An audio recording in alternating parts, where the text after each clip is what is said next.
Hi, and welcome to the second hour of Free for All Friday on Focal Point AFR Talk, 888-589-8840, the number, if you want to join the program. Got a winnable war moment for you. It's sad in one respect, but Radio Shack, its own worst enemy. We have been talking to Radio Shack now for years about becoming Christmas friendly. In its Christmas advertising, they have refused to do it. People have been staying away in droves from Radio Shacks. They're going to close 500 stores by the end of the year out of the 4,300 locations that they have. So they apparently are so stubborn on becoming Christmas friendly that they're willing to go down to the bottom of the sea rather than capitulate to what their consumers, what their customers want. Their customers are in Radio Shack doing what? Buying Christmas gifts. And what they want are stores that would be willing to acknowledge that and to recognize that. Now, let's grab clip number one if we can, Rob. This is Kirsten Powers. Kirsten Powers had a very highly publicized conversion to Christ a couple of years ago, written up in Christianity Today. And she talks in clip number one, and this is interesting to me because it's very revealing about where liberals in our culture are at. This is, she's riding to work with a guy by the name of Carl Cannon from Real Clear Politics.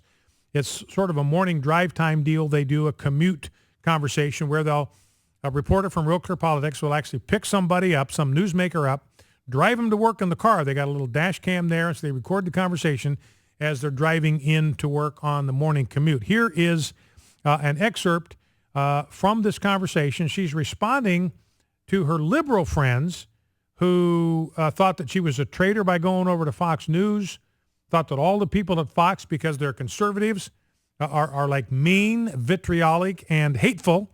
And she says, no, that's just not true. Clip one. People are really nice at Fox. Yeah?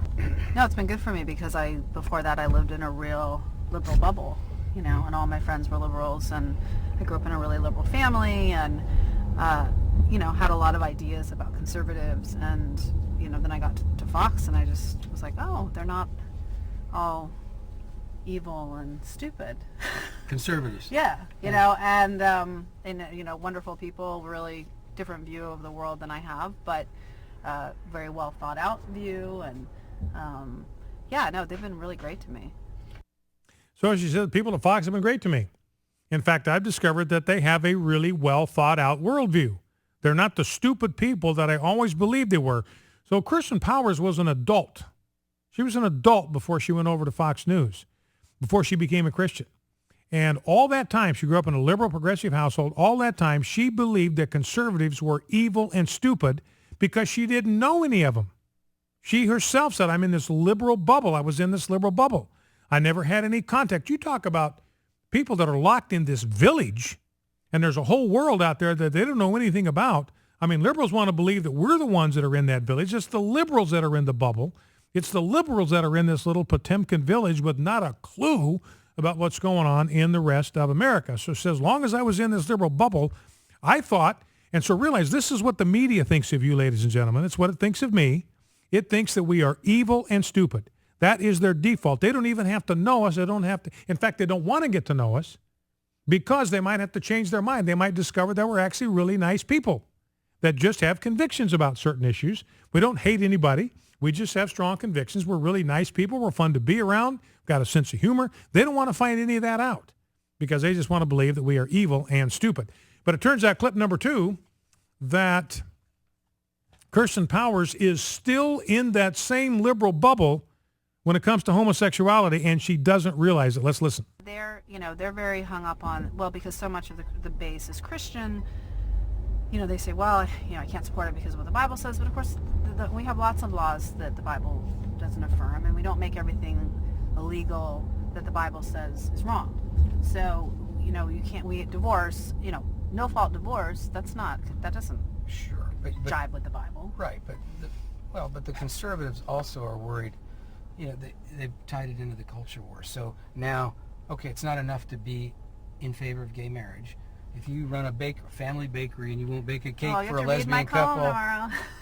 I wrote about this. Okay. I wrote about this, and I quote a very major evangelical pastor saying that this is basically stupid. these, like, there's no reason you can't bake a cake for a same-sex wedding if you're a Christian. There you go. I mean, just zero. Okay. So this is just something, to me, this is very much a problem in American Christianity, which is they confuse American values with Christian values. So they immediately, when they start talking about this, they'll say, my rights, my rights. I have a right to not do that. And it's like, that may be true. You may. I'm not sure, but you may have a legal right. But what does that have to do with the gospel? Nothing. Like, there's nothing in the Bible that prohibits this. If anything, it says you're a servant to society, and you can serve anybody. We go into prisons and serve convicted murderers who are unrepentant. You know, and that you're saying you can't bake a cake for someone because you disagree with their marriage? That's just crazy. I mean, it's not... This is why Fox News needs you. So she says, look, believing that you have a constitutional right to the free exercise of religion for Christians to believe that is stupid.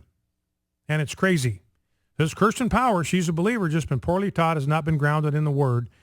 So she's still in the liberal bubble when it comes to homosexuality. Well, let's grab a call before the end of the break. Let's go to Skylar in Paducah, Kentucky. Skylar, welcome to Focal Point with Brian Fisher. Call screener tells me that you're 15.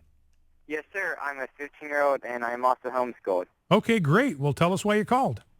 Well, you've been discussing Common Core a little bit this week, and I was going to talk a little bit about that. All right. Fire away. Well, I've been doing some research on it, and one of the websites I went to called it Education Without Representation. One of the questions that they said on the website is Common Core legal? And they answered no. Under the Constitution, education belongs to individual states. It's illegal for the federal government to interfere in the state's right in making educational decisions. National standards are illegal, and national data collection is illegal. And the General Educational Provisions Act prohibits the federal government from directing education. And under the U.S. Code, Section 1232A, that prohibits the federal government from controlling education. Well, that's great stuff, and that's absolutely accurate, Skylar. And you're exactly right.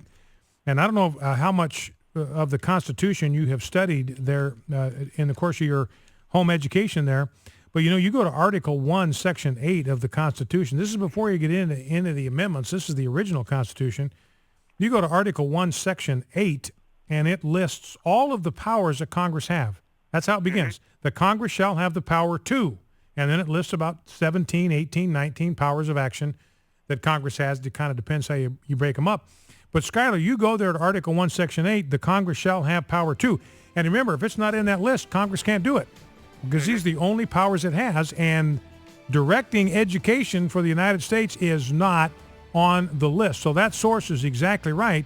Congress has zero, zip, nada constitutional authority to direct education. All right, Skylar, anything you want to add before I let you go? I was going to say thank you for your work, Mr. Fisher. I've been listening to you for many years, and it's always a joy doing it, and God bless you. Thank you, Skylar, very much, and God bless you, my friend, and have a great weekend. We'll be right back with more of your calls, 888-589-8840, 888-589-8840. Stick with us. The book, by the way, that's the source of all the information about scientists who were creationists is a book entitled Men of Science, Men of God by Henry Morris. Men of Science, Men of God, Henry Morris. Back in 2.